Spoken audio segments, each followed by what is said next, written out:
Hello friends, स्वागत है आपका आपके अपने चैनल HSC स्टडी गाइड में। आज इस वीडियो में हम बात करने वाले हैं ऑल अबाउट हीरा के बारे में, यानी कि hazard identification and risk assessment के बारे में। इसमें हम जानने वाले हैं कि हीरा यानी कि क्या होता है, मतलब उसकी डेफिनेशन क्या होती है। उसके बाद हम जानेंगे कि हीरा के स्टेप्स क्या होते हैं। फिर उसके बाद हम जानेंगे कि रिस्क मैट्रिक्स यानी कि होता क्या है। और फिर उसके बाद हम जानने वाले हैं कि हीरा को हम कैसे फील कर सकते हैं। तो आज ये सारी इन्फॉर्मेशन आपको इस वीडियो के माध्यम से मिलने वाली है। तो चलिए फिर वीडियो को स्टार्ट करते हैं।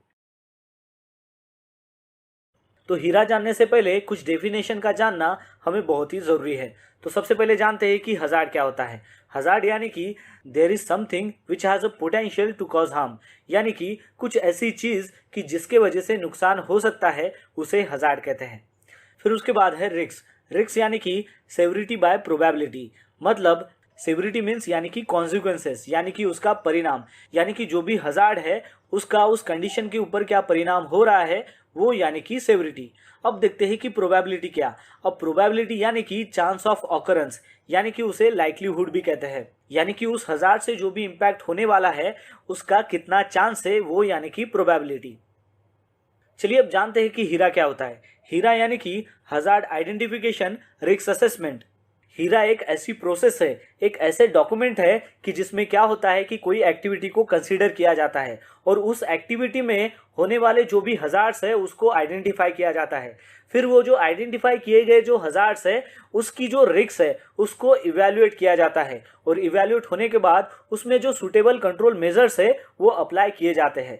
अब सूटेबल जो कंट्रोल मेजर्स है वो अप्लाई जब करते हैं तब उसका जो रिस्क लेवल है कि जिसकी वजह से जो भी हार्म होने वाला है वो मिनिमाइज हो जाता है, उसे हीरा कहते हैं।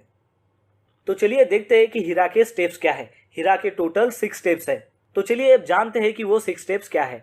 सबसे पहले आता है आइडेंटिफाई द एक्टिविटी, यानी कि कौन सी एक्टिविटी है जिसके ऊपर आपको हीरा बनाना है, वो एक्टिविटी सबसे पहले आपको कंसीडर करना है। सेकंड पॉइंट आता है हज़ार्ड आइडेंटिफिकेशन। अब आपने क्या किया कि एक्टिविटी को कंसीडर किया, अब आपको उस एक्टिविटी में क्या हज़ार्ड आने वाले हैं वो आइडेंटिफाई करना है। फिर थर्ड पॉइंट आता है रिस्क असेसमेंट। अभी आपने क्या किया कि पहले एक्टिविटी को कंसीडर किया, फिर उसका हज़ार्ड फाइंड आउट किया, अब उस हज़ार्ड में क्या रिस्क छुपी हुई है वो आपको फाइंड आउट करना है। तो वो आप कैसे फाइंड आउट करेंगे, तो उसके लिए आपको रिस्क मैट्रिक्स की मदद लेनी है। फिर फोर्थ पॉइंट आता है कंट्रोल मेजर्स, यानी कि सबसे पहले आपने एक्टिविटी को आइडेंटिफाई किया, फिर उसके हज़ार्ड आइडेंटिफाई किए, फिर उसमें क्या रिस्क छुपी हुई है वो आपने आइडेंटिफाई किया by the help of risk matrix. अब आपको उस रिस्क को कम करने के लिए कंट्रोल मेजर्स अप्लाई करने हैं। फिर उसके बाद आता है रिकॉर्ड द फाइंडिंग्स, यानी कि ये जो सारी चीज़ें आपने की, पहले कंसीडर किया एक्टिविटी को, फिर हज़ार्ड फाइंड आउट किया, फिर रिस्क फाइंड आउट किया और फिर जो है कंट्रोल मेजर्स अप्लाई किए, इसको आपको रिकॉर्ड में रखना है। और फिर उसके बाद आता है इम्प्लीमेंटेशन एंड रिव्यू, और फिर आपने ये जो रिकॉर्ड बनाया है इसको आपको साइड पर इम्प्लीमेंट करना है। और इम्प्लीमेंटेशन करने के वक्त आपको देखना है कि कहीं पर भी अगर मान लो लैप्सेस है तो इसका बार बार आपको रिव्यू करते रहना है। चलिए अब जानते हैं कि रिस्क मैट्रिक्स होता क्या है और उसकी रेटिंग कैसे दी जाती है। तो सबसे पहले आपको ध्यान रखना है कि रिस्क यानी कि क्या होता है, सेवरिटी बाय प्रोबेबिलिटी। तो अब आप ये कैसे फाइंड आउट करेंगे कि सेवरिटी कितनी है और उसकी प्रोबेबिलिटी कितनी है, तो उसके लिए आपको ये जो रिस्क मैट्रिक्स है ये आपको सहायता करेगा। तो चलिए कंसीडर करते हैं एक कोई एक्टिविटी कि जिसके जरिए आपको पता चल जाएगा कि इसकी प्रोबेबिलिटी क्या है और उसकी सेवरिटी क्या है। चलिए कंसीडर करते हैं कि कुछ ग्रुप ऑफ पर्सन्स है वो मेसनरी का काम कर रहे हैं, वो भी हाइट पर। अब ये जो 4 मेसन है वो 10 मीटर की हाइट पर काम कर रहे हैं और वो स्कैफोल्डिंग का इस्तेमाल कर रहे हैं, और कुछ दूसरी टीम जो है वही काम कर रही है मेसनरी वर्क का, लेकिन 3 मीटर की हाइट पर कर रही है। अब इसमें देखिए कि जो 10 मीटर पे काम कर रहे हैं 4 लोग और यहाँ पर जो है 3 मीटर पर काम कर रहे हैं, अब इन दोनों में जो रिस्क लेवल है वो कम ज़्यादा है। जैसे कि जो 10 मीटर पर काम कर रहा है वो थोड़ा ज़्यादा ही रिस्क में है और जो 3 मीटर पर काम कर रहा है वो थोड़ा कम रिस्क में है। तो इससे हमें ये पता चलेगा कि पहली जो टीम है जो 10 मीटर पर काम कर रही है उसका जो सेवरिटी रेट है वो एक तो हाई होगा, यानी कि वो एक तो 5 होना चाहिए या फिर 4 होना चाहिए, क्योंकि जब वो ऊपर से नीचे गिरेंगे तो उसमें जो है उनको काफ़ी इंजरी हो सकती है और शायद हो सकता है कि फटल एक्सीडेंट भी हो। लेकिन जो टीम 3 मीटर की हाइट पर काम कर रही है वो अगर नीचे गिरेगी तो हो सकता है कि उनको चोट ना लगे, या फिर ये भी हो सकता है कि वो जो उनको इंजरी हो रही है वो कम मात्रा में हो। तो चलिए सबसे पहले देखते हैं कि ये जो ऊपर वाली जो टीम है, जो टीम ए है, जो 10 मीटर पे काम कर रही है, उसकी सबसे पहले हम सेवरिटी और प्रोबेबिलिटी निकालते हैं। तो उसकी जो सेवरिटी रेट जो हो जाएगा, जब वो आदमी नीचे गिरेगा तो उसका फटल एक्सीडेंट भी हो सकता है, तो उसका जो रेशो रहेगा वो रहेगा 5, यानी कि उसकी जो सेवरिटी आएगी वो रहेगी 5। और फिर अब देखते हैं कि प्रोबेबिलिटी, अब उसका चांस कितना है। अब देखिए चांस कितना है, यानी कि हमें ये कंसीडर करना है कि वहां पर अगर मान लो कि 10 मीटर हाइट पर वहां पर मिड रेल नहीं है, टॉप रेल नहीं है, और उसने जो हार्नेस है वो पहना है लेकिन कहीं पर एंकर नहीं किया है, तो वहां पर जो है प्रोबेबिलिटी जो है वो बढ़ जाती है उसकी नीचे गिरने में। ठीक है, तो वो जो प्रोबेबिलिटी हो जाएगी वो कितनी हो जाएगी 5, यानी कि 5 × 5 कितना हो जाएगा 25। तो 25 देखिए यहाँ पर कितना है, वो रेड में है, यानी कि इसका जो रिस्क लेवल है वो रेड है, यानी कि वो हाई है। अब कंसीडर करते हैं टीम बी। अब टीम बी देखिए वो 3 मीटर पर काम कर रही है, यानी कि उसके जो नीचे गिरने के बाद जो भी इम्पैक्ट होगा वो इम्पैक्ट जो है वो कम हो सकता है, यानी कि उसको चोट नहीं भी पहुंच सकती है, या फिर उसको इंजरी अगर होती है तो वो कम हो सकती है। तो उसका जो रेशो है वो हम दे सकते हैं यहाँ पर 2, यानी कि उसकी सेवरिटी कितनी आएगी 2। अब उसकी देखना है हमें प्रोबेबिलिटी कितनी है, यानी कि ये कितना चांस है उसको नीचे गिरने का। अब देखिए कि ये 3 मीटर की हाइट पर जब वो काम कर रहे हैं, तो मान लो वहाँ पर मिड रेल है, टॉप रेल है, और उसने बाकायदा जो है अपना फुल बॉडी हार्नेस एंकर नहीं किया है, लेकिन फिर भी अगर मान लो उसका बॉडी बैलेंस बिगड़ जाता है तो वो रेलिंग के साथ टकराएगा, तो उसकी जो प्रोबेबिलिटी हो जाएगी वो हो जाएगी कम। तो उसकी प्रोबेबिलिटी हम यहाँ पर लिखते हैं 2, यानी कि 2 × 2 कितना हो जाएगा 4, यानी कि 4 यानी कि ग्रीन। सो ग्रीन जो है वो उसकी रिस्क लेवल जो है वो लो है। चलिए अब देखते हैं कि हीरा हमें कैसे बनाना है और उसका फॉर्मेट कैसे होता है। तो चलिए देखते हैं। तो ध्यान में रखिए कि जब भी आपको हीरा बनाना है तो सबसे पहले आपको एक्टिविटी को कंसीडर करना पड़ता है। तो यहाँ पर लिखेंगे हम पहले एक्टिविटी, फिर उसके बाद जो है एक्टिविटी कंसीडर करने के बाद हमें उसका जो हजार्ड है वो फाइंड आउट करना पड़ता है। तो यहाँ पर लिखेंगे हम हजार्ड, फिर ये जो हजार्ड फाइंड आउट करने के बाद उसमें क्या रिस्क है वो हमें फाइंड आउट करनी है, तो यहाँ पर लिखेंगे हम रिस्क। फिर उसके बाद ये जो हमने एक्टिविटी ली है उसके लिए हमारे पास क्या एग्जिस्टिंग कंट्रोल है वो हमें इसमें लिखना है। फिर उसके बाद आता है प्रोबेबिलिटी रेटिंग, जो हमने इसके पहले देखा था, फिर है सेवरिटी रेटिंग, और फिर जो इन दोनों का जो इम्पैक्ट लेवल है, जैसे कि इसके पहले हमने देखा था लो हो गया, मीडियम हो गया, हाई हो गया, ये जो लेवल है वो हमें इसमें लिखना पड़ता है, यानी कि उसके बाद आ गया आपका इम्पैक्ट लेवल। फिर उसके बाद आता है एडिशनल कंट्रोल मेजर्स। इसके पहले जो हमने देखा था वो था एग्जिस्टिंग कंट्रोल मेजर्स, यानी कि कोई भी काम चालू करने से पहले आप कौन से कंट्रोल्स जो है वो इस्तेमाल कर रहे हो उसे कहते हैं एग्जिस्टिंग कंट्रोल मेजर्स। और एडिशनल कंट्रोल मेजर्स यानी कि काम करने के वक्त आप कौन से कंट्रोल मेजर्स यूज करते हो वो एडिशनल कंट्रोल मेजर्स में आता है। फिर उसके बाद आता है रेसिडुअल इम्पैक्ट, यानी कि इसके पहले जो हमने देखा था कि इम्पैक्ट लेवल जो है वो हाई आता है, मीडियम आता है, लो आता है, उसको जो है हमें एडिशनल कंट्रोल मेजर्स देने के बाद में उसको लो कैटेगरी में कन्वर्ट करना है, तो वो आएगा अपना रेसिडुअल इम्पैक्ट। अब ये जो रेसिडुअल इम्पैक्ट है ये किसके ऊपर डिपेंड है, तो ये एडिशनल कंट्रोल मेजर्स के ऊपर। जब हमने एडिशनल कंट्रोल मेजर कंसीडर किए तो उसके बाद जो उसका रिस्क लेवल है वो कम हो जाएगा, तो वो कम हो जाएगा तो वो रेसिडुअल इम्पैक्ट में आएगा। और लास्ट में आता है एक्शन बाय। एक्शन बाय यानी कि वो जो एक्टिविटी है उसके लिए जिम्मेदार कौन है, वो कौन रिस्पॉन्सिबल है, उसका उसमें नाम आएगा, जैसे कि इंजीनियर हो गया, सुपरवाइजर हो गए, मैनेजर हो गए, तो ये एक्शन बाय में आएंगे।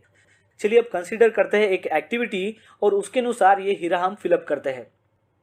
Unloading from vehicle and stacking of reinforcement बार, यानी कि मान लीजिए कि एक ट्रेलर के ऊपर जो है वो रेनफोर्समेंट स्टील है, और वो जो रेनफोर्समेंट स्टील है वो आपको अनलोड करना है और बाकायदा उसको स्टैकिंग करना है, तो वो एक्टिविटी हमने सबसे पहले कंसीडर किया। अब देखते हैं कि इस एक्टिविटी में क्या हजार्ड आ सकता है।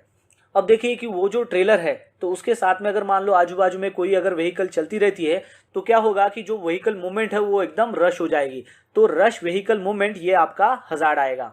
सेकंड आएगा कि जब आप ये व्हीकल रिवर्स करते हो तो वो भी एक हजार्ड आएगा, तो रिवर्सिंग ऑफ द व्हीकल ये एक हजार्ड आएगा। फिर उसके बाद आएगा कि जो रेनफोर्समेंट स्टील बार है उसमें अगर मान लो शार्प एजेस है और वो जो अगर आप अनलोड कर रहे हो तो वो जो शार्प एज है वो भी एक हजार्ड है, तो यानी कि unloading of sharp edge rebars ये भी एक हजार्ड है। फिर उसके बाद आएगा कि मान लो आपने अनलोडिंग तो कर लिया लेकिन उसको प्रॉपरली स्टैक नहीं किया, यानी कि इम्प्रॉपर स्टैकिंग, तो वो भी एक हजार्ड है। अब देखिए कि पहले एक्टिविटी कंसीडर की, फिर हजार्ड, और हजार्ड के बाद जो भी पॉसिबल आउटकम्स है वो आएंगे, यानी कि कोई आदमी ऊपर में काम कर रहा है और वो नीचे गिर गया तो उसको इंजरी हो गई, तो उसकी जो इंजरी है वो पॉसिबल आउटकम में आएगी। तो चलिए अब देखते हैं कि इसमें रिस्क क्या है। तो सबसे पहले जो हमने हज़ार्ड देखा था, रश व्हीकल मूवमेंट। अब मान लो बहुत सारा रश हो गया तो उसमें क्या होगा कि जो भी वर्कमैन है उसको इंजरी हो सकती है, यानी कि इंजरी टू वर्कमैन, ये उसकी रिस्क आएगी, यानी कि वो उसका पॉसिबल आउटकम आएगा। फिर सेकंड हज़ार्ड हमने देखा था रिवर्सिंग ऑफ व्हीकल। तो उसके पॉसिबल आउटकम्स क्या होंगे, रन ओवर ऑन वर्कमैन, यानी कि व्हीकल रिवर्स करते वक्त उसके अगर ड्राइवर का ध्यान नहीं रहेगा तो वो जो वर्कमैन है वहां पर काम कर रहे उसके ऊपर वो गाड़ी चढ़ा सकता है। तो वो एक उसके पॉसिबल आउटकम्स आ सकते हैं। फिर थर्ड हमने हज़ार्ड देखा था unloading of sharp edge rebars. तो उसके पॉसिबल आउटकम्स क्या आएंगे कि कट इंजरी हो सकती है, वो जो शार्प एज है उसकी वजह से कट इंजरी हो सकती है। फिर उसके बाद हमने हज़ार्ड देखा था इम्प्रॉपर स्टैकिंग, यानी कि स्टैकिंग अगर प्रॉपर नहीं रहेगा तो उसके पॉसिबल आउटकम्स क्या आएंगे, ट्रिप और फॉल इंजरी हो सकती है। चलिए अब देखते हैं कि उसके एग्जिस्टिंग कंट्रोल मेजर्स क्या है। तो सबसे पहले हमें क्या करना है कि जो भी ऑपरेटर्स है या फिर जो भी ड्राइवर्स है वो बाकायदा उनके पास लाइसेंस होने चाहिए और उनके पास बाकायदा एक्सपीरियंस होना चाहिए गाड़ी चलाने का। सेकंड एग्जिस्टिंग कंट्रोल ये है कि जो भी व्हीकल्स है उसका जो रिवर्स हॉर्न है और जो टेल लाइट्स है वो अच्छी कंडीशंस में होने चाहिए। फिर थर्ड में आएगा कि सफिशिएंट नंबर ऑफ जो भी स्किल वर्कमैन है उसे ही हमें डिप्लॉय करना है काम के लिए और उनको बाकायदा आपको पीपीज प्रोवाइड करनी है, जैसे कि सेफ्टी हेलमेट हो गया, सेफ्टी शूज हो गया, हैंड ग्लोव्स हो गए, ये सब उन वर्कर को देना है ताकि वो सेफली काम कर सके। फिर उसके बाद हमें क्या करना पड़ेगा कि जो भी रिबार्स है उसको हमें साइज वाइज जो है वो स्टैक करना है और साइज वाइज स्टैक करने के बाद वहां पर हमें साइनेज पोस्टेड करना है। अब मान लो वो जो रिबार्स है वो अगर मान लो बंडल में है तो आपको वो बंडल में ही अच्छे से पैकिंग करके रखने हैं ताकि उसकी वजह से आप उसको इजीली हैंडल कर सको। अब देखते हैं कि इसकी प्रोबेबिलिटी रेटिंग कितनी आएगी। अब देखिए कि ये जो रश व्हीकल मूवमेंट है, ये जो अपना हज़ार्ड है, यानी कि बहुत सारी अगर मान लो व्हीकल रश हो गया तो इसकी वजह से वर्कमैन को इंजरी हो सकती है। तो ये जो इंजरीज का इम्पैक्ट रहेगा वो ज़्यादा रहेगा, तो उसका जो रेटिंग हम यहाँ पर लिखते हैं 4। फिर हमें देना है सेवरिटी रेटिंग। अब मान लीजिए ये जो व्हीकल रश हो रहा है जिसकी वजह से अगर मान लो वो किसी को टकरा जाता है, किसी वर्कमैन को टकरा जाता है, तो उसकी वजह से जो इंजरी होगी वो ज़्यादा किस्म की होगी, यानी कि उसका सेवरिटी रेटिंग जो है वो ज़्यादा आएगा, यानी कि हम यहाँ पर 5 कंसिडर करते हैं। ठीक है, अब 5 × 4 करेंगे तो उसका रिजल्ट कितना आएगा, 20। अब ये जो 20 है वो अगर हम रिस्क मैट्रिक्स में देखेंगे तो वो आएगा हाई, यानी कि H, तो यहाँ पर हम H लिखेंगे। वैसे ही देखते हैं कि सेकंड जो अपना हज़ार्ड है जहाँ पर वो व्हीकल को रिवर्स कर रहा है, उस हज़ार्ड में क्या होगा कि रिवर्स जब ले रहा है तो उसमें जो है उसकी रेटिंग ज़्यादा रहेगी, तो वो हम कंसीडर करते हैं यहाँ पर 4, और उसकी जो सेवरिटी रेटिंग है वो भी ज़्यादा आएगी, तो वो हम कंसीडर करते हैं 5। अब 5 × 4 हो जाएगा 20, इसका मतलब उसका जो इम्पैक्ट लेवल रहेगा वो रहेगा हाई। अब देखते हैं कि तीसरे हज़ार्ड की रेटिंग हम कैसे देंगे। अब ये जो हज़ार्ड है unloading of sharp edge rebars, तो उसकी जो प्रोबेबिलिटी है वो हाई लेवल से कम हो सकती है, तो यहाँ पर हम जो है वो 3 कंसीडर करेंगे। वो भी देखिए कि उसकी जो सेवरिटी है वो इम्पैक्ट यानी कि कितना हो सकता है, उसको कट इंजरी हो सकती है, उसमें ज़्यादा इम्पैक्ट नहीं हो सकता है, मतलब वहाँ पर डेथ एक्सीडेंट या फिर ऐसा वैसा कुछ हो नहीं सकता, उसकी जो प्रोबेबिलिटी है वो कम है, तो इसलिए हम यहाँ पर रेटिंग देंगे 3। तो यानी कि 3 × 3 कितना हो गया, 9, यानी कि ये जो इम्पैक्ट लेवल है वो आएगा मीडियम। अब देखते हैं कि हमारा फोर्थ जो हज़ार्ड्स है उसकी रेटिंग हम कैसे देंगे। अब वो है इम्प्रॉपर स्टैकिंग। अब इम्प्रॉपर स्टैकिंग के बाद क्या होगा कि जो पॉसिबल आउटकम्स है वो ट्रिप होना या फिर फॉल इंजरी होना ये हो सकता है, मतलब यहाँ पर फटल एक्सीडेंट या फिर मेजर एक्सीडेंट नहीं हो सकता, तो इसकी जो प्रोबेबिलिटी है ये क्या हो जाएगी, कम हो जाएगी, तो वो आएगा 3, और इसकी सेवरिटी रेटिंग भी कम हो जाएगी, तो उसको भी हम लिखते हैं 3, यानी कि 3 × 3 कितना हो गया, 9, और ये आएगा मीडियम में। ठीक है, अब देखते हैं कि इसके एडिशनल कंट्रोल मेजर्स हम क्या दे सकते हैं। अब इसके एडिशनल कंट्रोल में ये कर सकते हैं कि जहां पर भी ये व्हीकल मूवमेंट होती है वहां पर हम क्या कर सकते हैं कि स्पीड लिमिट के साइन बोर्ड लगा सकते हैं, और वो स्पीड लिमिट में हम बाकायदा 20 km/h लिखेंगे। उससे क्या होगा कि जो भी व्हीकल आएगी उनको पता चल जाएगा कि इस एरिया में जो है वो वर्कर काम करते रहते हैं, इसलिए यहाँ पर स्पीड लिमिट जो है वो 20 km है और इसको फॉलो करना है, और साथ ही में हम वहाँ पर वार्निंग साइनेजेस भी लगाएंगे। फिर एडिशनल कंट्रोल मेजर्स में क्या कर सकते हैं कि जब व्हीकल रिवर्स करते हैं उस वक्त हम क्या कर सकते हैं कि सेपरेट जो बैंक्समैन है वो हर एक व्हीकल को प्रोवाइड करा सकते हैं कि जब भी व्हीकल को रिवर्स करना है तो वो जो बैंक्समैन है बाकायदा फ्लैग के साथ में, जो रेड फ्लैग और ग्रीन फ्लैग उसके साथ में रहेगा, तो उसकी वजह से वो व्हीकल को इशारा करेगा ताकि वो जो व्हीकल है वो सेफली पोजीशन की जा सके।